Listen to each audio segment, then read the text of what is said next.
AP Palnadu జిల్లాలో వర్షాలు దంచుకొడుతున్నాయి. భారీ వర్షాలతో పెదకూరపాడు నియోజకవర్గం జలదిగ్బంధంలో చిక్కుకుంది.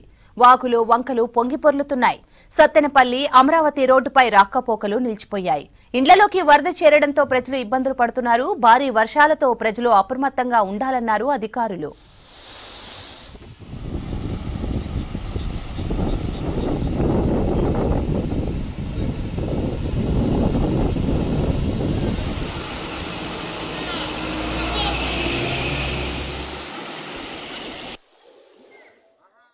మా దొడ్లే రండి, రాత్రి నుంచి వర్షం పడుతుంది. మాకేం చేయాలో అర్థం కావట్లేదు. మా ఇల్లు మొత్తం మునిగిపోయింది. మా ఎద్దులన్నీ కొట్టపోయి కొద్దిగా పైకి అధికారులు వచ్చి మమ్మల్ని ఆదుకోవాలయ్యా వచ్చి. అది మాయనపాడు దాచిపల్లి మండలం, మాయనపాడు గ్రామం.